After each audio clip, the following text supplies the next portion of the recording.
ഗുരുകരണത്തിലേക്ക് സ്നേഹവന്ദനം.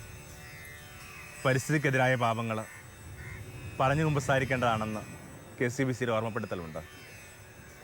ആ പട്ടികയിൽ എന്തൊക്കെ പെടുമെന്ന് എനിക്കറിഞ്ഞുകൂടാ. ഓരോരുത്തരും നിശ്ചയിക്കേണ്ടത്. മീൻ പിടിക്കാനായിട്ട് പുഴയിൽ നഞ്ച് കലക്കുന്നതും, വളരെ വേഗത്തിൽ കൂടുതൽ ലാഭം ഉണ്ടാക്കാനായിട്ട് കൊടും വിഷങ്ങളുള്ള രാസവളങ്ങൾ കൃഷിയിൽ ഉപയോഗിക്കുന്നതും, പാറ പൊട്ടിക്കുന്നതും, മണൽ വാരുന്നതും, പിന്നെ അമിതമായ പ്ലാസ്റ്റിക് ഉപയോഗം, നിങ്ങൾ വീട്ടിലുപയോഗിച്ച ആവശ്യമില്ലാത്ത കാര്യങ്ങൾ അടുത്ത വീട്ടിലേക്ക് അല്ലെങ്കിൽ തെരുവിലേക്ക് വലിച്ചെറിയുന്നതൊക്കെ ഉൾപ്പെടെ എന്തുമാത്രം കാര്യങ്ങൾ അതിൻ്റെ പട്ടിക വരുമെന്ന് ഒരു പിടുത്തവുമില്ല. ഓരോരുത്തരും ആദ്യമേ സൂചിപ്പിച്ച കണക്ക് ഓരോരുത്തരും തീരുമാനിക്കേണ്ടതാണ്, താൻ ഈ ഭൂമിയുടെ കാവൽക്കാരനാണോ അതോ ഏതെങ്കിലും തരത്തിൽ ഈ ഭൂമിയുടെ നന്മയും സുഹൃത്തത്തെയും ഒക്കെ ഹനിക്കുന്ന ഒരാളാണോ? തോട്ടം നോക്കാനും കായ്കനികൾ ഭക്ഷിക്കാനും മാത്രം ഏൽപ്പിച്ച ഒരാൾ എത്ര പെട്ടെന്നാണ് ഈ ഭൂമിയെ തൻ്റെ ഒരു ഉപയോഗ വസ്തുവായിട്ട് തെറ്റിദ്ധരിച്ചത്. ഹൈഡഗർ എന്ന വളരെ ഏറെ പ്രകാശമുള്ള ഒരു ഫിലോസഫറുണ്ട്. അദ്ദേഹം പറയുന്ന കണക്ക് ജീവിതത്തോട് നിങ്ങൾക്ക് രണ്ട് സാധ്യതകളാവാം. ഒന്ന് സ്വയം ഒരു പ്രഭുവായിട്ട് കരുതുക, ലോഡ്. മറ്റേത് ഈ ഭൂമിയുടെ അല്ലെങ്കിൽ ചുറ്റുപാടുമുള്ള എല്ലാ ഇടങ്ങളുടെയും ഇടയനായിട്ട് സ്വയം കരുതുക, ഷെപ്പേർഡിംഗ് എന്നൊരു വാക്ക് ഉപയോഗിക്കുക. രണ്ടാമത്തിലേക്ക് ഉള്ള ക്ഷണമായിരുന്നു നമുക്ക് ലഭിച്ചത്. ക്രിസ്തുവൊക്കെ സ്വയം ഇടയനാകുന്നൊക്കെ പറയുന്ന വഴിയായിട്ട് നമ്മളിൽ നിന്ന് രൂപപ്പെടുത്താൻ ആഗ്രഹിച്ച പ്രതലം അതാ, ആ ഭൂമിയുടെ ആ ഇടയന്മാരാവുക. നിർഭാഗ്യവശാൽ അതങ്ങനെയല്ലെന്നാണ് കാര്യങ്ങൾ തെളിയിച്ചുകൊണ്ടിരിക്കുന്നത്. പരിസ്ഥിതിയുമായി ബന്ധപ്പെട്ട പ്രതിസന്ധികൾ ഇങ്ങനെ പാഠപുസ്തകങ്ങളിൽ നിന്ന്, സെമിനാർ ഹാളിൽ നിന്ന്, സുഹൃതം നിറഞ്ഞ മനുഷ്യരുടെ ഒത്തുചേരലുകളുടെ ചർച്ചകളിൽ നിന്നൊക്കെ പതുക്കെ ഇറങ്ങി വന്നിട്ട് ഓരോരുത്തരുടെയും വീട്ടുമുറ്റത്ത് വന്നിട്ട് അവരുടെ വാതിലെ കൊട്ടുകയാണ്. നമ്മൾ വിചാരിക്കുന്നതിനേക്കാൾ തൊട്ടടുത്ത് അതിൻ്റെ ദുരന്തങ്ങൾ, കാലാകാലങ്ങളായിട്ട് പ്രകാശം കിട്ടിയ മനസ്സുകൾ പറഞ്ഞുകൊണ്ട് ദുരന്തങ്ങൾ എത്തിയിട്ടുണ്ട്. ഇനി ചർച്ച നടത്തേണ്ട സമയമോ സംവാദങ്ങൾ ഏർപ്പെടേണ്ട സമയമോ വൈകേണ്ട സമയമൊന്നുമല്ല. ഇനി കൃത്യമായിട്ട് ആ കർമ്മയോഗയുടെ കാലമാണ്. എന്തെങ്കിലും ഈ ഭൂമിയുടെ നിലനിൽപ്പിന് വേണ്ടി ചെയ്തേ പറ്റും. നമുക്കൊരു തെറ്റിദ്ധാരണയുണ്ട്, നമുക്ക് ലഭിച്ചിട്ടുള്ള വലിയൊരു പൈതൃകമായിട്ട് ലഭിച്ചുള്ള സ്വത്താണ് ഭൂമിയെന്ന്. അത് നമ്മുടെ അവകാശമൊന്നുമല്ല. അത് നിശ്ചയമായിട്ടും നമ്മൾ കടം വാങ്ങിയതാണ് തിരിച്ചറിഞ്ഞാൽ നല്ലതാണ്. നമ്മുടെ കാരണവന്മാരും നമുക്ക് ലഭിച്ചതല്ല, മറിച്ച് നമ്മുടെ കുഞ്ഞുങ്ങളിലും നമ്മൾ കടം വാങ്ങി തൽക്കാലം സൂക്ഷിച്ചിരിക്കുന്നൊരു കാര്യമാണ്. അത് അതേപോലെ കൊടുക്കേണ്ട ബാധ്യത നിശ്ചയമായിട്ടും നമുക്കുണ്ട്. നമുക്ക് ലഭിച്ചതിനേക്കാൾ ഭേദപ്പെട്ടൊരു ഭൂമി കൈമാറാനായിട്ട് ഇനി നമുക്ക് പറ്റുമെന്ന് അറിഞ്ഞുകൂടാ. അത്ര എളുപ്പമൊന്നുമല്ല. അങ്ങനെയെങ്കിൽ ചെയ്യാവുന്ന ഏറ്റവും ലളിതമായൊരു കാര്യമുണ്ട്. എല്ലാത്തിനകത്തും ഒരു മിനിമം പ്രോഗ്രാം എന്ന് പറയുന്ന കാര്യമുണ്ട്. എന്താണ് ആ ചെറിയ കാര്യം എന്ന് പറയുന്നത്? ആ ലഭിച്ച ഭൂമിയെ പരമാവധി പരിക്കില്ലാതെ തിരികെ ഏൽപ്പിക്കുക എന്നുള്ള. മോശപ്പെട്ട വാടകക്കാരാണ് നമ്മൾ തെളിയിച്ചിട്ടുണ്ട്. ഒരു വീട് നിങ്ങൾ വാടകയ്ക്ക് താമസിക്കുമ്പോൾ നിങ്ങളതിൻ്റെ ഭിത്തിയിൽ ആണിയടിക്കുന്നു, അതിൻ്റെ വാതിൽപ്പാളികൾ തല്ലി തകർക്കുന്നു, ജാലകപ്പാളിയുടെ ഗ്ലാസ് ചില്ലുകൾ പൊട്ടിക്കുന്നു. ഇങ്ങനെ കുറേ കാര്യങ്ങൾ ഏർപ്പെടുന്നു വിചാരിക്കുക. നിശ്ചയമായിട്ട് എന്ത് സംഭവിക്കും? 11ാം മാസം അവസാനം ഒരു വാടക ചീട്ട് പുതുക്കുക എന്ന് പറഞ്ഞൊരു പരിപാടി ഉണ്ടല്ലോ. അതിലേക്ക് വരുമ്പോൾ ആ യജമാനൻ, വളരെയേറെ നീതിഷ്ഠനായ ആ യജമാനൻ, നിശ്ചയമായിട്ടും ആ നല്ല വാടകക്കാരനല്ലാത്ത ആളെ പുറന്തള്ളിയേ പറ്റും. ഇനി അയാൾക്ക് ആ വീട് പുതുക്കി കിട്ടാൻ പോകുന്നില്ല. അത് കണക്കാണ് മാനവരാശി അത്ര നല്ലതല്ലാത്ത വാടകക്കാരനാണെന്ന് സ്വയം തെളിയിച്ചുകൊണ്ടിരിക്കുക. ഒരുപക്ഷെ വളരെയേറെ ക്ഷമയുള്ള ഒരാളായതുകൊണ്ട്, കരുണയുള്ള ഒരാളായതുകൊണ്ട് അയാൾ കാത്തിരിക്കുന്നുണ്ടാകും എപ്പോഴെങ്കിലും ഈ പറയുന്ന വാടകക്കാരൻ്റെ ഒരു മാനസാന്തം വരുമെന്നോർത്ത്. അത് തീരെ പറ്റാതെ പോയാൽ എന്നാ ചെയ്യും? നേരത്തെ പറഞ്ഞ കാര്യം തന്നെ സംഭവിക്കും. നിശ്ചയമായിട്ടും ഈ വാടകക്കാരനെ ആ ഇടത്തിൽ നിന്ന് അയാൾ പുറന്തള്ളും. അതിൻ്റെ അടയാളങ്ങളൊക്കെ ചുറ്റിനും കണ്ടുവരുന്നുണ്ട്. സ്വാഭാവികമായിട്ട് നമ്മുടെ ഉള്ളിലേക്ക് വരാവുന്ന ഒരു വിചാരമുണ്ട്, ഇത്രയും ബുദ്ധിശക്തി, ഇത്രയും പേശീബലമുള്ള, അതിൽ 700 കോടിയോളം എത്തിയിരിക്കുന്ന ഒരു മാനവരാശി എന്ന് പറയുന്ന ഒരു സ്പീഷീസിനെ അത്ര എളുപ്പത്തിൽ തുടച്ചു മാറ്റാൻ പറ്റുമോ? അതിലൊന്നും ഹുങ്ക് പറഞ്ഞിട്ട് കാര്യമൊന്നുമില്ല. ഇതിനേക്കാൾ പേശീബലം ഉണ്ടായിരുന്ന ജീവജാലത്തിൻ്റെ പേരായിരുന്നല്ലോ ദിനോസറുകൾ എന്ന് പറയുന്നത്. ഒരുപക്ഷെ നിങ്ങളുടെ വീടിനേക്കാൾ വലിപ്പമുള്ള ഒന്നാണ്. എന്നിട്ടോ അവയൊക്കെ എവിടെ പോയി? അപ്പോൾ ഈ പ്രപഞ്ചമായിട്ട് ബന്ധപ്പെട്ട് ഇത്തരം ഹുങ്കുകളൊന്നും അധികകാലം നിലനിൽക്കുന്നില്ല. സ്വന്തം വീടാണിതെന്ന് തിരിച്ചറിയുകയാണ് ഒരു വാടകക്കാരന് വിചാരിക്കാവുന്ന ഏറ്റവും നല്ല വിചാരം. അതുകൊണ്ടാണ് ഇക്കോളജി എന്ന് പറഞ്ഞ വാക്ക് പോലും ഒരു മെഡിറ്റേഷൻ വെക്കേണ്ട വാക്കാണ്. ഇന്ന് ആ പദം വളരെയേറെ പരിചയമുള്ള പദമാണ്. ചെറിയ മക്കൾ പോലും ക്ലാസ് മുറികളിലൊക്കെ ആ വാക്ക് പരിചയപ്പെടുന്നുണ്ട്, ഇക്കോളജി. എവിടെ നിന്നാണ് ആ പദത്തിൻ്റെ ആ ഒരു വാക്കിൻ്റെ എത്തിമോളജി, അതിൻ്റെ ആ റൂട്ടെന്ന് പറയുന്നത്? അതിങ്ങനെ ഒയ്ക്കോസ് എന്ന് പറയുന്ന ഗ്രീക്ക് പദത്തിൽ നിന്നാണ്. ഒയ്ക്കോസ് പറഞ്ഞ വാക്കിൻ്റെ അർത്ഥം വീടെന്ന. ഈ വസിക്കുന്നിടം നിങ്ങളുടെ വീടാണെന്ന് തിരിച്ചറിയുകയാണ് ഏറ്റവും വലിയ ആത്മീയം എന്ന് പറയുന്നത്. നമ്മുടെ വീടിനെ നമ്മൾ മതിൽ കെട്ടി വേല് കെട്ടിയൊക്കെ സൂക്ഷിക്കുന്ന ഇടത്തിലുള്ള മാത്രമാണ് നമ്മുടെ എന്ന് കരുതുന്ന തെറ്റ്. അതിനകത്തുള്ള ഇത്തിരി മണ്ണ് മാത്രമാണ് നമ്മുടെ മണ്ണെന്ന് കരുതുന്നതാണ് അതിനേക്കാൾ വലിയ അപരാധം. ഈ കാണുന്ന മുഴുവൻ ഭൂമിയും നമുക്ക് വേണ്ടിയുള്ള പഴയ ഒരു ബുദ്ധകഥയിലൊക്കെ പറയുന്ന കണക്ക് രാത്രി കവർച്ചയ്ക്ക് വേണ്ടി വന്ന ഒരു മോഷ്ടാവ് ഗുരുവിൻ്റെ മുറിക്കകത്ത് ഒന്നും കിട്ടാതെ വിഷമിച്ച് പോകുമ്പോൾ പുറത്ത് നിലാവിൽ അയാൾ ധ്യാനിച്ചിരിപ്പുണ്ട്. അയാളിങ്ങനെ നടന്നു പോകുമ്പോൾ വെറും കൈയോടെ നടന്നു പോകുമ്പോൾ ഗുരു വിചാരിക്കുകയാണ്, ദൈവമേ ഈ ചന്ദ്രനെ പിടിച്ച് എനിക്ക് അയാൾക്ക് കൊടുക്കാൻ പറ്റിയിരുന്നെങ്കിൽ, അല്ലെങ്കിൽ ഈ ചന്ദ്രനും അയാളുടേതാണെന്ന് എനിക്ക് പറയാൻ പറ്റിയിരുന്നെങ്കിൽ. ചന്ദ്രനും പുഴയും കടലും ഒക്കെ നമ്മുടേതാണ്. അതുകൊണ്ട് തന്നെ ഭൂമിയിലുള്ള ഒരാൾക്കും അത്ര ദരിദ്രനായിട്ട് സ്വയം അനുഭവപ്പെടേണ്ട കാര്യമില്ല. ഒരു ധനവാനും താൻ ധനവാനെന്ന ഹുങ്കും ആവശ്യമില്ല. കാരണം ആ വലിയ പ്രപഞ്ചത്തിൻ്റെ ആ ചെറിയ കാലത്തെ വാടകക്കാർക്ക് അത്രമാത്രം തങ്ങളിൽ തന്നെ ധരിച്ചോ വിചാരിച്ചോ ഒക്കെ മുമ്പോട്ട് പോകാൻ സാധ്യമല്ല. ഇപ്പോൾ പറഞ്ഞു വരുന്നത് ഭൂമി കുറേ കൂടി കരുതൽ അർഹിക്കുന്നുണ്ട്. അത് നമുക്ക് നമ്മുടെ കാലത്തോടും നമ്മുടെ കുഞ്ഞുമക്കളോടും ചെയ്യാവുന്ന ഏറ്റവും വലിയ സുഹൃത്തുക്കളിലൊന്നാണ്. എല്ലായിടത്തും ഈ പരിസ്ഥിതിക്കിണങ്ങിയ ഒരു വായന നടക്കുന്നുണ്ട്. വിശേഷം ബൈബിളിൻ്റെ ഒക്കെ ഒരു പുനർവായന സംഭവിക്കുന്നുണ്ട്. കാലാകാലങ്ങളായിട്ട് ഒരുപക്ഷെ പരിസ്ഥിതിയുമായി ബന്ധപ്പെട്ട ചർച്ചകളിലൊക്കെ ഉയർന്നു കേൾക്കുന്ന ഒരു വിചാരം ഇതാണ്: ക്രിസ്ത്യാനിറ്റി എന്ന് പറയുന്ന ഒരു വിചാരം ഒരു പുതിയ ഒരു മതജീവിതമോ അല്ലെങ്കിൽ പുതിയൊരു ധാർമ്മിക ജീവിതമോ ഈ ഭൂമി അത്ര ഗൗരവമായിട്ട് എടുത്തിട്ടില്ലെന്നുള്ള. അതിനെ നിശ്ചയമായിട്ടും പ്രതിരോധിക്കാനുള്ള ചില വിചാരങ്ങളൊക്കെ നമുക്കിൻ്റെ കൈവശമുണ്ട്. പക്ഷേ അതിനകത്തല്ല പ്രധാനം. ഏതൊരു ഇടത്തിലും വെച്ചിട്ട് ചില കാര്യങ്ങൾക്കകത്ത് നമുക്ക് സംഭവിച്ചൊരു പാളിച്ചകൾ അംഗീകരിച്ചുകൊണ്ട് മുമ്പോട്ട് പോകുക എന്നുള്ളതാണ് ഭൂമിയിൽ ഏതെങ്കിലും തരത്തിൽ സമ്യക്കായ ഒരു ജീവിതക്രമം ആഗ്രഹിക്കുന്ന ഒരാൾക്ക് ചെയ്യാവുന്ന ഏറ്റവും വലിയ കാര്യം. ഭൂതകാലത്തിൽ എന്ത് സംഭവിച്ചെന്നുള്ളത് അവിടെ നിൽക്കട്ടെ, വർത്തമാനകാലത്തെ നമുക്ക് എങ്ങനെ പ്രകാശഭരിതമാക്കാം. അതുകൊണ്ട് തന്നെ ആ സുവിശേഷമൊക്കെ ഇങ്ങനെ പരിസ്ഥിതിക്കിണങ്ങിയ മട്ടിൽ വായിക്കുന്ന ഒരു രീതി ചുറ്റിനും സംഭവിക്കുന്നുണ്ട്. ആ രീതിയിലേക്ക് ഒരു ചെറിയൊരു ഇനിഷ്യേഷൻ്റെയൊക്കെ ഒരു ഭാഗമായിട്ട് ബൈബിളിലൊരു പുതിയ നിയമത്തിലൊരു കുഞ്ഞു കാര്യം വെറുതെ ഈ പരിസ്ഥിതിക്കിണങ്ങിയ മട്ടിലൊന്ന് വായിക്കുക. വെറുതെ അത്തരം ചില വായന സാധ്യമാണെന്ന് ഓർമ്മിപ്പിക്കാൻ വേണ്ടി മാത്രം. ക്രിസ്തുവിൻ്റെ ജീവിതത്തിൽ ഒരു വളരെ പ്രധാനപ്പെട്ട സംഭവമായിട്ട് കരുതുന്ന ഒരു കാര്യമുണ്ടല്ലോ, ആ മരുഭൂമിയിലെ പ്രലോഭനം. നമുക്കറിയാം അതിങ്ങനെ ഒരു 3 സുവിശേഷത്തിലും അതിൻ്റെ ചില അടയാളങ്ങൾ കിടപ്പുണ്ട്. അത് നന്നായിട്ട് രേഖപ്പെടുത്തിയിട്ടുണ്ട്. പക്ഷെ വരാവുന്നൊരു കൊച്ചു പ്രശ്നം ഇത്രയേ ഉള്ളൂ: മരുഭൂമിയിൽ ക്രിസ്തുവിന് സംഭവിച്ച ആ പ്രലോഭനത്തിന് ഒരാൾ പോലും സാക്ഷിയില്ല.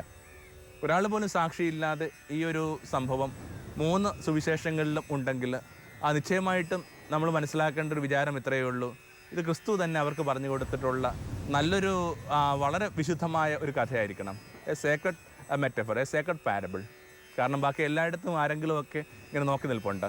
ക്രിസ്തു ഇങ്ങനെ രക്തം വിയർക്കുമ്പോൾ പോലും ഇലച്ചാർത്തുകളുടെ ഇടയിൽ നിന്ന് ആരോ അത് കണ്ടുകൊണ്ട് നിൽപ്പുണ്ട്. അപ്പോൾ തൻ്റെ ജീവിതത്തിനകത്ത് സംഭവിച്ച ഒരു പ്രതിസന്ധി ക്രിസ്തു നമുക്ക് പറഞ്ഞു തരുന്നത് തനിക്ക് വേണ്ടി മാത്രമുള്ളതല്ല, അല്ലെങ്കിൽ താൻ അതിനെ അതിജീവിച്ചെന്ന് പറയാൻ വേണ്ടിയല്ല.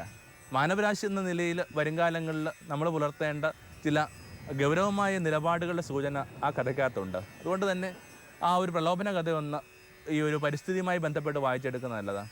ആ പ്രലോഭനം സംഭവിക്കുന്നത് എവിടെയാണെന്നൊരു ഓർമ്മിക്കുന്നതല്ല. മരുഭൂമിയില്ല. മരുഭൂമി എന്നൊക്കെ പറയുന്നത് ഇങ്ങനെ ഊഷ്ഠമായൊരിടമാണ്. ഒന്നിനും കൃത്യമായ ഒരു സ്റ്റെബിലിറ്റി ഇല്ല. ഇന്ന് നിങ്ങളിവിടെ ഒരു മണൽക്കൂന കണ്ടെങ്കിൽ ഒരു 2 സെക്കൻഡുള്ള പിന്നെ ആ മണൽക്കൂന കാണുകയില്ല. അപ്പം ഇങ്ങനെ മനുഷ്യനെ വല്ലാത്തൊരു മതിഭ്രമത്തിലേക്ക് കൊണ്ടുപോകുന്ന ആ ഊഷ്ഠരമായ ഒരിടത്തിൻ്റെ പേര്, ഒരു പച്ചിലയുടെ പോലും സാന്ത്വനമില്ലാത്ത, ഒരു കുളിരരുവിയുടെ സാന്നിധ്യമില്ലാത്ത ഇടത്തിൻ്റെ പേരാണ് മരുഭൂമി. സ്വാഭാവികമായിട്ട് നമ്മുടെ പരിസരങ്ങൾ നമ്മളെ വല്ലാതെ അങ്ങോട്ട് പ്രലോഭനങ്ങളിലേക്ക് തള്ളി വീഴ്ത്തുന്നുണ്ട്. പൊതുവേ നമുക്കൊരു സങ്കല്പമുണ്ടല്ലോ, നഗരമാണ് ഗ്രാമങ്ങളെക്കാൾ കൂടുതലായിട്ട് ഇങ്ങനെ പ്രലോഭനങ്ങൾക്ക് വശംവദനാവുക അല്ലെങ്കിൽ വശംവദയാവുക. എന്തുകൊണ്ടായിരിക്കും അത്? എനിക്ക് തോന്നുന്നു കണക്കാണത് മരുഭൂമിയാവുന്നതുകൊണ്ടാണ്. എവിടെയാണ് ആ നഗരത്തിനകത്തൊരു പച്ചപ്പ്?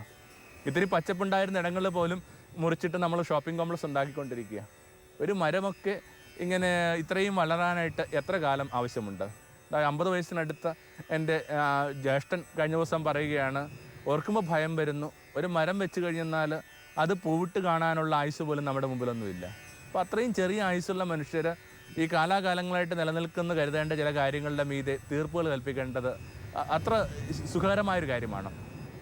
നോക്കി നിൽക്കുമ്പോൾ നഗരം വലുതായിക്കൊണ്ടിരിക്കുക. നഗരം വലുതാകാന്ന് പറഞ്ഞിടത്ത് നഗരം മരുഭൂമിയായിക്കൊണ്ടിരിക്കുക. പിന്നെ നമ്മുടെ പച്ചപ്പെന്നൊക്കെ പറയുന്നത് നമ്മുടെ ഇൻഡോർ പ്ലാന്റ്സിൽ മാത്രമായിട്ട് ചുരുങ്ങിയ അതൊക്കെ നമ്മൾ നന്നായിട്ട് ചെയ്യുന്നുണ്ട്. അതിനകത്ത് ഇത്തിരി ഇടം തണുപ്പിച്ചിട്ടൊക്കെ നമ്മൾ വിചാരിക്കുന്നു നമ്മൾ പാർക്കുന്നത് ഏതോ പുഴക്കരയിലാണെന്നോ അല്ലെങ്കിൽ ഏതോ മഞ്ഞ് പെയ്യുന്നിടത്താണെന്നൊക്കെ സങ്കല്പങ്ങളല്ലേ അത്. അപ്പോൾ ഏതൊരു ഇടത്തും പതുക്കെ പതുക്കെ ഇങ്ങനെ പച്ച ഇല്ലാതെ പോകുമ്പോൾ, നനവില്ലാതെ പോകുമ്പോൾ, ആ ഒരു ഉർവരത എന്ന് പറയുന്ന ഒരു പ്രതലമില്ലാതെ പോകുമ്പോൾ സംഭവിക്കാവുന്നൊരു കാര്യം ഇതാണ്, വളരെ വേഗത്തിൽ പ്രലോഭനങ്ങൾക്ക് അടിപ്പെടുക എന്നുള്ളത്. കാരണം പച്ചയിൽ സകലമാന പ്രലോഭനങ്ങളെയും അഭിമുഖീകരിക്കാനായിട്ട് നമ്മളെ പ്രേരിപ്പിക്കുന്ന, അതിജീവിക്കാനായിട്ട് പ്രേരിപ്പിക്കുന്ന എന്തോ ഒരു ഘടകമുണ്ട്. അതുകൊണ്ടാണ് ഈ വനത്തിലൊക്കെ ജീവിക്കുന്ന മനുഷ്യർ ഇത്രയും ശാന്തരായിട്ടൊക്കെ ജീവിക്കുക. മതങ്ങളുടെ കാര്യത്തിലൊക്കെ ഈ വിചാരം നല്ലതാണ് വാസ്തവത്തിൽ. മുമ്പിലേക്ക് വെച്ച് ഏറ്റവും എന്ത് ചെയ്യുന്നൊരു സഹിഷ്ണുള്ള മതങ്ങളൊക്കെ രൂപപ്പെട്ടുള്ളത് ഈ മരച്ചുവട്ടിൽ നിന്നാണ്. ഉദാഹരണമായിട്ട് ബുദ്ധമതം എന്നൊക്കെ പറയുന്നത് ഇലയിൽ നിന്ന് രൂപപ്പെട്ട മതമാണ്.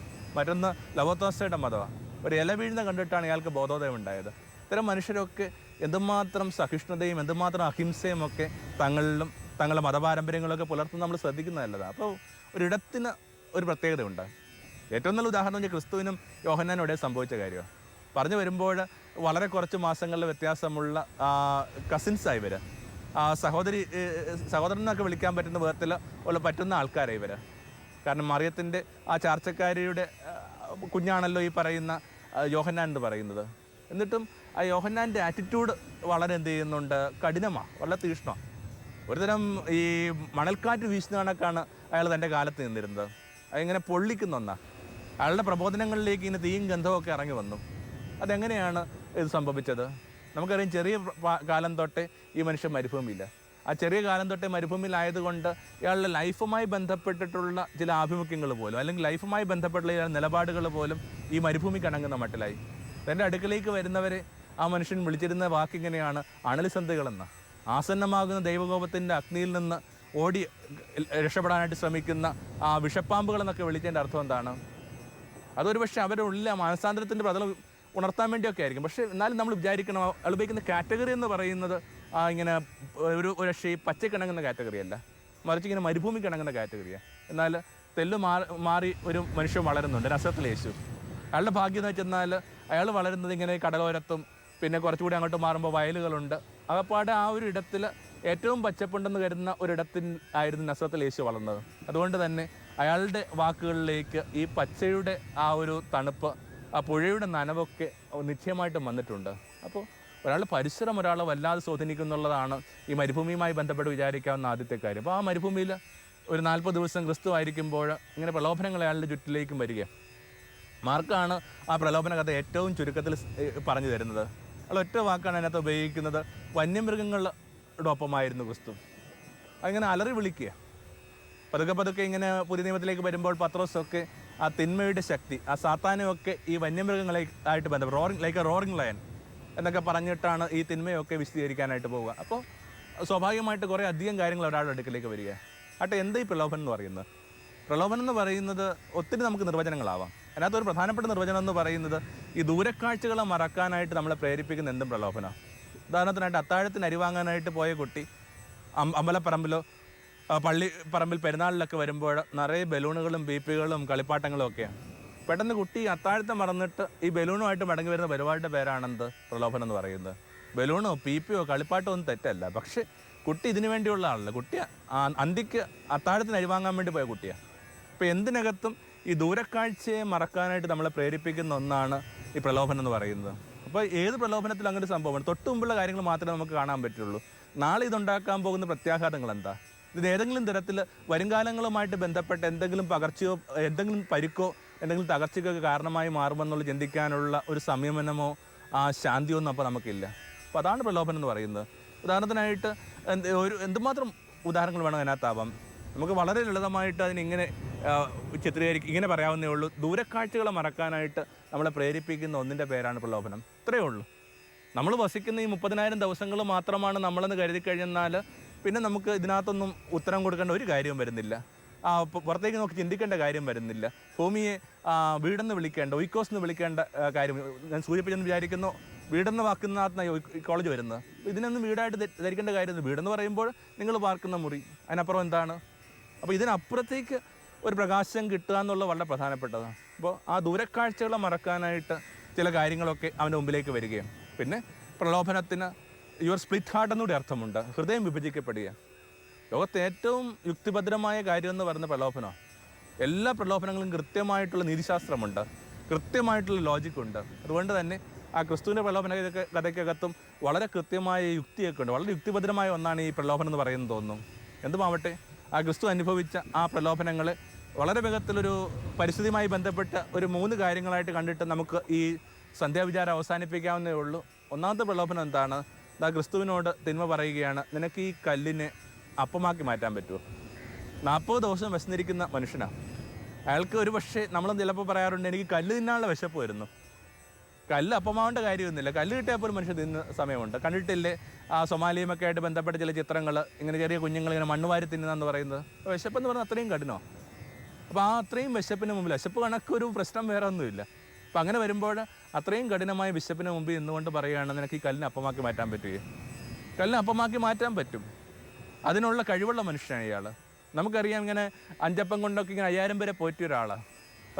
പഴയ നിയമത്തിൻ്റെ ഒക്കെ പശ്ചാത്തലത്തിൽ ആകാശത്ത് നിന്ന് മഞ്ഞ വീഴ്ത്തിയ ആ തമ്പുരാൻ ഈ പറയുന്ന ചെറുപ്പക്കാരൻ്റെ അപ്പനാണ്. അപ്പോൾ സ്വാഭാവികമായിട്ട് ഇയാൾക്ക് ഇതിനൊക്കെ ഉള്ള സാധ്യതയുണ്ട്. പക്ഷേ പ്രശ്നം ഇത്രയേ ഉള്ളൂ, കല്ലിനെ അപ്പമാക്കി മാറ്റേണ്ടതുണ്ടോ? എന്തൊക്കെയാണ് ഇതിനകത്ത് ചർച്ച ചെയ്യപ്പെടേണ്ട വിഷയങ്ങൾ? കുറേ അധികം കാര്യങ്ങളുണ്ടാകും. പക്ഷേ 2 കാര്യങ്ങളൊന്ന് മനസ്സിൽ ഓർമ്മിക്കേണ്ടത് നല്ലതാണ്. ഒന്ന്, ഈ കല്ല് അപ്പമായി മാറുക എന്ന് പറയുന്നത് അത്ര എളുപ്പമൊന്നുമല്ല. ഒരു പാരൻ റോക്ക് ഈ പറയുന്ന ഒരു പാറയിൽ നിന്ന് 1 സെൻറ്റിമീറ്റർ നീളവും വീതിയും അല്ലെങ്കിൽ കട്ടിയുമൊക്കെ ഉള്ള മണ്ണുണ്ടാവണമെങ്കിൽ ഏതാണ്ട് 10,000 കണക്കിന് വർഷങ്ങൾ വേണമെന്നാണ് പറയുന്നത്. അങ്ങനെ നിങ്ങൾ കണ്ടുകൊണ്ടിരിക്കുന്ന ആ TV സ്ക്രീനിൻ്റെ വലിപ്പത്തിലുള്ള അല്ലെങ്കിൽ ആ ഒരു കട്ടിയിലുള്ള ഒരു മൺപാളി ഉണ്ടാവണമെങ്കിൽ എത്ര ലക്ഷോപലക്ഷം വർഷങ്ങൾ ആവശ്യമുണ്ട്. മണ്ണിങ്ങനെ പൊടിഞ്ഞത്, ഈ പാറ പൊടിഞ്ഞുകൊണ്ടൊന്നും മണ്ണൊന്നും ഉണ്ടാകാൻ പോകുന്നില്ല. പാറ പൊടിഞ്ഞു കഴിഞ്ഞാൽ പാറപ്പൊടി മാത്രമേ ഉണ്ടാവുകയുള്ളൂ. അതിങ്ങനെ വളരെ ഗ്രാജുവലായിട്ടുള്ള വളരെ സ്ലോ ആയൊരു പ്രോസസ്സാണ്. അപ്പോൾ എന്തൊരു വളരെ സമയമെടുക്കേണ്ട കാത്തിരിക്കേണ്ട പ്രക്രിയക്കകത്തും കുറുക്ക് വഴികൾ സാധ്യമാണെന്നുള്ളതാണ് നമ്മൾ വിചാരിച്ചുകൊണ്ടിരിക്കുന്ന നമ്മുടെ കാലത്തെ ഏറ്റവും മോശപ്പെട്ട വിചാരം. ഇതുതന്നെയാണ് പരിസ്ഥിതി പ്രശ്നം. എല്ലാത്തിലോട്ടും കുറുക്ക് വഴികളുണ്ട്. കല്ലിനെ അപ്പമാക്കി മാറ്റുക എന്ന് പറയുന്നതിന് എറണാകുളത്തെ അർത്ഥം ആ ചതുപ്പിനെ ഫ്ലാറ്റാക്കി മാറ്റുക എന്നുള്ളത്. കൈ കാശുണ്ട്, അതുകൊണ്ട് എന്താണ് വെറുതെ എന്ത് ചെയ്യുന്നുണ്ട്, 4 ഭാഗം കെട്ടിയിടുക, മണ്ണിട്ടടിക്കുക, ഫ്ലാറ്റ് പണിയുക. പക്ഷെ ഒരു ചതുപ്പ് രൂപപ്പെടാനായിട്ട് എന്തുമാത്രം കാലങ്ങൾ എടുത്തിട്ടുണ്ട്? ഈ ചതുപ്പ് ഒരു പ്രത്യേക നാടിൻ്റെ ഘടനയെ ഏതെങ്കിലും തരത്തിൽ സഹായിച്ചിട്ടുണ്ടോ? ഇത്തരം നഗരങ്ങളിലൊക്കെ നമുക്കറിയാവുന്നൊരു കാര്യമാണ്, ഒരു 10 മിനിറ്റ് മഴ പെയ്ത് കഴിഞ്ഞാൽ വെള്ളപ്പൊക്കമാണ്. എന്നിട്ടിങ്ങനെ കാനയുടെ അപര്യാപ്തതകളെക്കുറിച്ചും അല്ലെങ്കിൽ അതിൻ്റെ അശാസ്ത്രതയെക്കുറിച്ചും ഒക്കെയാണ് നഗരത്തിൽ ചർച്ച നടന്നുകൊണ്ടിരിക്കുന്നത്. ഈ ചതുപ്പിനെക്കുറിച്ച് എന്താ ചർച്ച ചെയ്യാത്തത്? ഈ ചതുപ്പുകളായിരുന്നു സ്വാഭാവികമായിട്ട് ഇത്തരം ചില കാര്യങ്ങൾക്കകത്ത് ചില ക്രമീകരണങ്ങളൊക്കെ ഉണ്ടാക്കിയിരുന്നത്. അപ്പോൾ കൈ പണമുള്ളത് കൊണ്ട് മാത്രം അല്ലെങ്കിൽ തലയ്ക്കകത്ത് ബുദ്ധിയുള്ളത് കൊണ്ട് മാത്രം എല്ലാം നമുക്ക് വേണ്ടി മാറ്റുക എന്ന് പറയുന്നൊരു പ്രക്രിയ ഉണ്ട്. കുറുക്ക് വഴികളെ വേണ്ടെന്ന് വെച്ചാൽ മാത്രമേ നിങ്ങൾക്ക് ഈ പരിസ്ഥിതിയെ സ്നേഹിക്കാം, അല്ലെങ്കിൽ നിങ്ങൾക്ക് സ്പിരിച്വൽ ആകാനായിട്ട് പറ്റുകയുള്ളൂ. ഇവിടുത്തെ ആ പഴയ നിയമം തന്നെ എന്താണ്? സാത്താൻ പറയുകയാണ്, നിനക്ക് ദൈവമാവണ്ടേ? ദൈവമാവണം. ദൈവമാകാൻ വേണ്ടിയാണ് മനുഷ്യ ക്ഷണം. അതിനുവേണ്ടി തന്നെയാണ് ഈ കാലാകാലങ്ങളായിട്ട് ഈ പ്രവാചകന്മാർ വന്ന് നമ്മുടെ അകത്തെ പ്രകാശിപ്പിക്കാനായിട്ട് ശ്രമിച്ചത്. അപ്പോൾ അവർ അൾട്ടിമേറ്റ് ഇസ് ദാറ്റ്. നമ്മുടെയൊക്കെ ഏറ്റവും കൃത്യമായിട്ടുള്ള സങ്കല്പം അത് ദൈവമാകുന്നുള്ള. പക്ഷേ പറയുന്ന വാക്കെന്താണ്? ഈ പഴം ഭക്ഷിച്ചെന്നാൽ നിനക്ക് ദൈവമാകാം. അത് കുറുക്ക് വഴിയാണ്. എന്തുമാത്രം സാധനയിലൂടെ, എന്തുമാത്രം ശുദ്ധീകരണങ്ങളിലൂടെ, എന്തുമാത്രം മിഴിയടിച്ച് പ്രാർത്ഥിച്ച്, എന്തുമാത്രം ജീവിതത്തിന് പരിക്കേറ്റൊക്കെയാണ് ഒരാൾ അയാളുടെ ദൈവത്തെ കണ്ടെത്തേണ്ടത്, അല്ലെങ്കിൽ അയാൾ ദൈവമായി രൂപപ്പെടേണ്ടത്. അതൊക്കെ ഈ പഴം പറിച്ചാൽ കിട്ടുന്ന അർത്ഥം എന്താണ്? അപ്പോൾ ഒന്നാമത്തെ വിചാരം ഇത് തന്നെയാണ്, ഈ കുറുക്ക് വഴികൾ വേണ്ടെന്ന് വെക്കാൻ പറ്റുമോ? എല്ലായിടത്തും നമ്മൾ ഈ കുറുക്ക് വഴികളെ കുറിച്ചാണ് പറഞ്ഞുകൊണ്ടിരിക്കുന്നത്. മക്കളോട് പോലും നമ്മൾ പ്രത്യേക ഘട്ടത്തിൽ പറയുകയാണ്, ഇന്ന തൊഴിലെടുത്ത് കഴിഞ്ഞാൽ നിനക്ക് ന്യൂസിലാൻഡിൽ പോകാം, അല്ലെങ്കിൽ ഓസ്ട്രിയയിൽ പോകാം. ഏറ്റവും എളുപ്പമുള്ള കാര്യങ്ങൾ ഇങ്ങനെ തൊട്ടുമുമ്പ് വിജയപ്രദം എന്ന് കരുതുന്ന കാര്യങ്ങളിലോട്ട് ഓരോ കാര്യങ്ങൾ എടുക്കുക എന്നുള്ള, ചാർത്തുക എന്നുള്ള, ഇതുമാത്രം കബളിപ്പിക്കപ്പെട്ട ഒരു സംസ്കാരത്തിൻ്റെ പേരാണ് മലയാളികൾ എന്ന് പറയുന്നത്. ലോകത്ത് ഏത് തട്ടിപ്പിനും സ്പേസ് കൊടുക്കുന്ന കമ്പോളമാകാവുന്ന ഒരു ചെറിയ ഇടമാണ്, ഇങ്ങനെ ഒരു സ്ട്രിപ്പാണ് ഈ പറയുന്ന കേരളം എന്ന് പറയുന്നത്. കാരണം ഈ പറഞ്ഞ വളരെ വേഗത്തിൽ കാര്യങ്ങൾ ചെയ്യാമെന്നുള്ള. അപ്പോൾ ഒന്നിതാണ്, ഈ വളരെ വേഗത്തിൽ വഴികളൊന്നും വേണ്ട, കാത്തിരിക്കാനും സ്നേഹപൂർവ്വം ഇരിക്കാനും ഒക്കെ പറ്റിയാൽ മതി. അതുകൊണ്ടൊക്കെയല്ലേ രാസവളങ്ങളൊക്കെ ഇത്രയും ഉപയോഗിക്കുന്നത്. ഭൂമിക്ക് കൊടുക്കാവുന്ന ചില കാര്യങ്ങളുണ്ട്, അത് മനുഷ്യൻ്റെ ആവശ്യമുള്ള കാര്യങ്ങൾ കൃത്യമായിട്ട് കിട്ടുന്ന, പക്ഷെ അതിന് നമുക്ക് തയ്യാറല്ല. നമുക്കിതിനകത്ത് എന്തുമാത്രം വിൽക്കാൻ പറ്റുമെന്ന് വിചാരിക്കുക. അപ്പോൾ നമ്മൾ എന്ത് ചെയ്യുന്നുണ്ട്? സ്വാഭാവികമായിട്ട് വളരെ വേഗത്തിൽ ഈൽഡ് തരാനായിട്ട് സഹായകരമാകുന്ന രാസവളങ്ങൾ ഉപയോഗിക്കുന്നു. ഫലത്തിൽ എന്താ സംഭവിക്കുന്നത്? നമ്മൾ കഴിക്കുന്ന അന്നത്തിൽ വിഷം ചേർന്നുകൊണ്ടിരിക്കുക.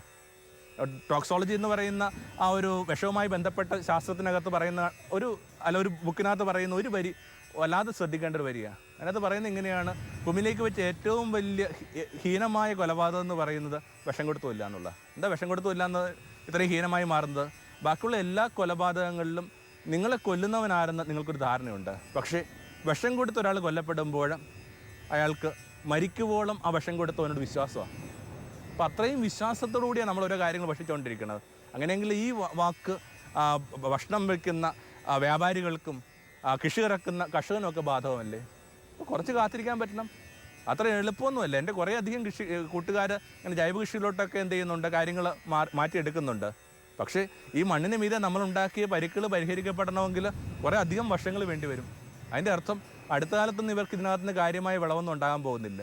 അതിൻ്റെ മറ്റൊരർത്ഥം കുഞ്ഞുങ്ങൾ കുറച്ച് പട്ടിണി കിടക്കുകയും ഇങ്ങനെ അവർ കുറച്ച് മുണ്ട് വലിച്ചൊടുത്ത് നടക്കുക എന്നൊക്കെ ഉള്ളതാണ്. അപ്പോൾ ഇതിനൊക്കെ തയ്യാറാണെങ്കിൽ മാത്രം നമുക്ക് പരിസ്ഥിതിയെക്കുറിച്ച് സംസാരിക്കാം, അല്ലാതെ എളുപ്പവഴികളൊന്നുമില്ല. പിന്നെ രണ്ടാമതായിട്ട് ഓരോരുത്തരും അവരവരുടെ കഴിവുകൾ അവർക്ക് വേണ്ടിയാണ് ഉപയോഗപ്പെടുത്തേണ്ടത്. നസ്രത്തിൽ യേശുവിന് കഴിവുണ്ട്. പക്ഷെ നിങ്ങൾക്ക് കഴിവുള്ളത് കൊണ്ട് മാത്രം എല്ലാ കാര്യങ്ങളും നിങ്ങൾക്ക് വേണ്ടി ഉപയോഗപ്പെടുത്തേണ്ടതുണ്ടോ? ഈ ക്രിസ്തു തന്നെ തൻ്റെ പരിശുദ്ധം ആരംഭിക്കുന്നത് എങ്ങനെയാണ്? അവർക്ക് വീഞ്ഞില്ല എന്ന് പറഞ്ഞപ്പോൾ വീഞ്ഞുണ്ടാക്കിക്കൊണ്ടാണ്.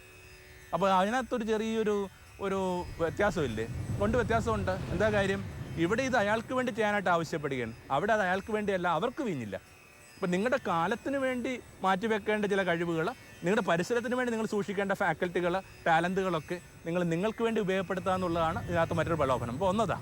രണ്ടാമതായിട്ട് ആ തിന്മ ഈ മനുഷ്യനെ കൂട്ടിക്കൊണ്ട് പോകുന്നത് ഇങ്ങനെ ഗോപുരം മുകളിലേക്ക്. എന്നിട്ട് പറഞ്ഞു, താഴോട്ട് ചാടിക്കഴിഞ്ഞാൽ മാലാഖമാർ നിന്നെ നിന്റെ കരങ്ങളിൽ താങ്ങുമെന്നാണ് പറയുന്നത്. കേൾക്കുമ്പോൾ വളരെ വലിയ ദൈവവിശ്വാസത്തിൻ്റെ ഒക്കെ ആ പ്രഖ്യാപനമൊക്കെ ആയിട്ട് അനുഭവപ്പെടുന്നുണ്ടാകും. പക്ഷേ ഓർമ്മിച്ച് കൊള്ളണം, ഒറ്റനോട്ടത്തിൽ സ്പിരിച്വലെന്ന് തോന്നിക്കുന്ന ഈ വിശേഷണത്തിന് പിന്നിൽ വലിയ അപകടം പതിഞ്ഞിരിപ്പുണ്ട്. എന്താണ് അതിനകത്ത് അപകടം?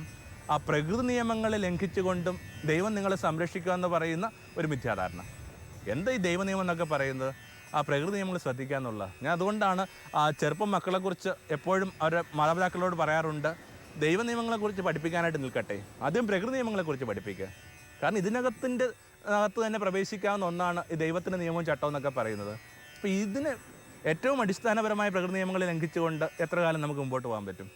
ഇത്തിരി ലൈറ്റായിട്ട് ലാഘവത്തോട് പറഞ്ഞു കഴിഞ്ഞാൽ, മുകളിൽ നിന്ന് താഴോട്ട് ചാടിയ ഒരാൾക്ക് ഇന്നോളം സംഭവിച്ചൊരു ഒറ്റ കാര്യമാണ്, പല കഷ്ണമായിട്ട് ഒടിഞ്ഞൊടിഞ്ഞ് ഐസിയിലാവുക. പക്ഷേ നിൻ്റെ കാര്യത്തിനകത്ത് മാത്രം നിന്നെ സംരക്ഷിക്കാൻ മാലാഖമാരുണ്ടെന്ന് പറയുമ്പോൾ അത് വിശ്വാസമോ അതോ നമ്മൾ ഉണ്ടാക്കിയെടുക്കുന്ന നമുക്കിണങ്ങിയ മട്ടിലുള്ള ദൈവസങ്കല്പമോ? അപ്പോൾ അതിനെയാണ് ആദ്യം നിഷേധിക്കേണ്ടത്. പ്രകൃതി നിയമങ്ങളെ പാലിക്കാനായിട്ട് മനുഷ്യനെ പ്രേരിപ്പിക്കുക. ലോകത്തുള്ള എല്ലാ ഇടങ്ങളിലും ആണവ നിലയങ്ങൾ എന്ന് പറയുന്നത് അപകടകരമാണെന്ന് തെളിയിച്ചിട്ടുണ്ട്. വളരെയേറെ ടെക്നോളജിയുടെ ബെനിഫിറ്റുള്ള വളരെയേറെ ബുദ്ധിശക്തിയുള്ള ഇടങ്ങളിൽ പോലും അത് അങ്ങനെ അല്ലാന്ന് കാട്ടിയ വർത്തമാനകാല അടയാളങ്ങളുണ്ട്. എന്നിട്ടും നമ്മുടെ നാട്ടിലൊരു ആണവ നിലയം വരുമ്പോൾ നമ്മൾ പറയുന്നു, ഇല്ല, ഇവിടെ ഒന്നും സംഭവിക്കാൻ പോകുന്നില്ല. ലോകത്തെല്ലാവരും സംഭവിക്കുന്ന കാര്യങ്ങൾ നമ്മുടെ വീട്ടുമുറ്റത്ത് സംഭവിക്കില്ലേ? അപ്പം അതിനകത്തൊക്കെ ചെയ്യേണ്ട ഒരു കുഞ്ഞു വിചാരം ഇത്രയേ ഉള്ളൂ: പ്രകൃതി നിയമങ്ങളെ മാനിക്കാനായിട്ട് പഠിപ്പിക്കുക. പ്രകൃതി നിയമങ്ങളെ ലംഘിച്ചുകൊണ്ട് ദൈവം സംരക്ഷിക്കുക എന്ന് പറയുന്നത് ഞാൻ വിചാരിക്കുന്നു അതായിരിക്കും ഏറ്റവും വലിയ ദൈവദൂഷണം, ബ്ലാസ്ഫമി. പിന്നെ മൂന്നാമതായിട്ട് ആ തിന്മ അവനെ ഒരു മലമുകളിലേക്ക് കൂട്ടിക്കൊണ്ട് പോയിട്ട് ആ ഭൂമിയുടെ സകല ആഡംബരങ്ങളും കാണിച്ചു കൊടുക്കുക. സ്പ്ലെൻഡർ ഓഫ് ദ വേൾഡ്, സകല പകട്ടും കാണിച്ചു കൊടുത്തിട്ട് പറയുകയാണ്, നീ എന്നെ വണങ്ങിക്കഴിഞ്ഞാൽ നിനക്കിതൊക്കെ തരാം. ക്രിസ്തുവിന് ആ തിന്മയും ഈ പറയുന്ന ആഡംബരങ്ങളും തമ്മിലുള്ള ബന്ധം നന്നായിട്ട് മനസ്സിലായി. മനുഷ്യൻ ഈ കണക്കില്ലാത്ത ആഡംബരങ്ങൾ അനുഭവിക്കുന്നത് അവൻ്റെ കൂടെ ദൈവമുള്ളത് കൊണ്ടൊന്നുമല്ല, മറിച്ച് അവൻ തിന്മയെ വണങ്ങുന്നതുകൊണ്ടാണ്, അവൻ തിന്മയുമായിട്ട് കോംപ്രമൈസ് ചെയ്യുന്നതുകൊണ്ടാണ്. ഇപ്പോൾ ക്രിസ്തു പറഞ്ഞു, സാത്താനെ എന്നെ വിട്ടു പോവുക. അപ്പോൾ അങ്ങനെയെങ്കിൽ ഈ തിന്മയും ആഡംബരങ്ങളും തമ്മിലുള്ള ബന്ധത്തെ തിരിച്ചറിയണം. അപ്പോൾ നമ്മൾ പറയും കാര്യമായ ആഡംബരങ്ങളൊന്നും ഇല്ല. അപ്പോൾ എന്താ ആഡംബരത്തിൻ്റെയൊക്കെ നിർവചനം? ഒരൊറ്റ വാക്കിൽ ആ കാര്യങ്ങൾ അവസാനിപ്പിക്കാവുന്നേ ഉള്ളൂ. എന്താണത്? നിങ്ങളുടെ പരിസരത്തിനിണങ്ങാത്ത ഒന്നിനെ വിളിക്കേണ്ട വാക്കാണ് ആഡംബരം.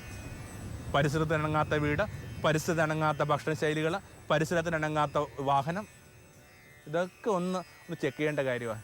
ഞാൻ വിചാരിക്കുന്നു എല്ലാ ജ്ഞാനസ്ഥാന ക്രമങ്ങൾ അതങ്ങനെയാണെന്ന് അറിഞ്ഞുകൂടാ. ഞാൻ വരുന്ന ആ ഒരു കമ്മ്യൂണിറ്റിക്കകത്ത് ജ്ഞാനസ്ഥാനം നടക്കുമ്പോൾ എപ്പോഴും ചോദിക്കുന്ന ഒരു ചോദ്യമുണ്ട്. കുഞ്ഞ് തീരെ ചെറുതായിരിക്കുമല്ലോ, ആ ചെറിയ കുഞ്ഞിനെ ഇങ്ങനെ വെച്ചുകൊണ്ട് അവൻ്റെ മുതിർന്ന 4 പേരോട്, അപ്പൻ, അമ്മ, പിന്നെ ജ്ഞാനപിതാക്കൾ, അവരോട് ചോദിക്കുന്ന ചോദ്യമുണ്ട്, നീ പിശാചിനെ ഒഴിവാക്കുന്നുണ്ടോ? ഉണ്ട്. അവൻ്റെ എല്ലാ ആഡംബരങ്ങളും ഒഴിവാക്കുന്നുണ്ടോ? ഉണ്ട്. അങ്ങനെയെങ്കിൽ ഈ കൈക്കുഞ്ഞായിരുന്നപ്പോൾ തീരെ എന്ത് ചെയ്യുന്നുണ്ടോ? ഒരു ധാരണയില്ലാഞ്ഞ കാലത്ത് പോലും എനിക്ക് വേണ്ടി 4 പേര് തമ്പുരാൻ്റെ സന്നിധിയിൽ പറഞ്ഞിട്ടുണ്ട്, ഈ കുഞ്ഞ് ആഡംബരമില്ലാതെ വളരും. കുഞ്ഞുങ്ങളെയൊക്കെ ആഡംബരമില്ലാതെ വളർത്തുമെന്ന് തമ്പുരാൻ്റെ സന്നിധിയിൽ പ്രതിജ്ഞ എടുത്തിട്ടും നമ്മൾ എന്തുകൊണ്ടാണ് അത് അവർക്ക് പറഞ്ഞു കൊടുക്കാത്തത്? അപ്പോൾ കണ്ട വിചാരങ്ങൾ വളരെ വേഗത്തിൽ ഒന്ന് ചുരുക്കുകയാണ്. ഒരു പരിസ്ഥിതിക്കിണങ്ങിയ മട്ടിൽ ചില നിലപാടുകൾ ഇനി വൈകിക്കാൻ പാടില്ല.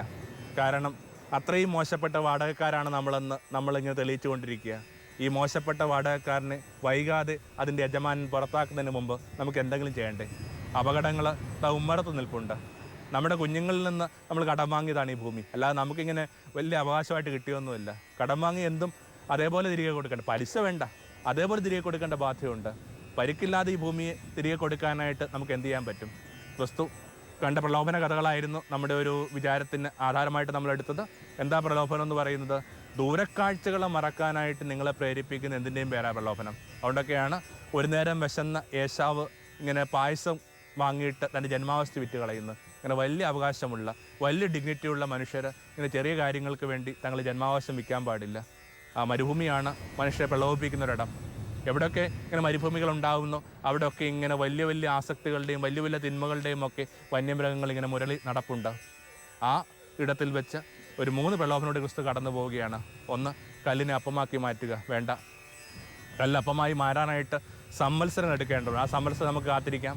ആദ്യം ഈ കല്ല് പൊടിയട്ടെ, മണ്ണാവട്ടെ, പിന്നെ അതിന് മീതെ വിത്തുണ്ടാവട്ടെ, പിന്നെ അത് കൊയ്ത്താവട്ടെ. സഹസ്രാബ്ദങ്ങൾ നമുക്ക് കാത്തിരിക്കാം. ഒന്നിനകത്തും ഞൊടിയുള്ള തീരുമാനങ്ങൾ ആവശ്യമില്ല. 2, ഈ പ്രകൃതി നിയമങ്ങളെ ലംഘിച്ചുകൊണ്ട് ദൈവം സംരക്ഷിക്കുക എന്ന് പറയുന്ന വലിയ ദൈവദൂഷണം അത് പറയേണ്ട. പിന്നെ ഈ ആഡംബരങ്ങൾ വേണ്ടെന്ന് വിചാരിച്ചും വിശ്വസിച്ചുമുള്ള ഒരു ലളിതമായ ജീവിതക്രമം, ഇതല്ലാതെ ഭൂമിയെ സംരക്ഷിക്കാനായിട്ട് വേറൊരു വഴികളുമില്ല. ഭൂമി ഒയ്ക്കോസ് എന്നൊക്കെ നമ്മൾ വിളിക്കുന്ന ആ ഇടം എല്ലാവരുടെയും വീടാണെന്നുള്ള വിചാരം ഞങ്ങൾക്ക് എല്ലാവർക്കും തരണമെന്ന് പ്രാർത്ഥിച്ചുകൊണ്ട് ജീവിതം പ്രഭാമയം സന്നിധാനം.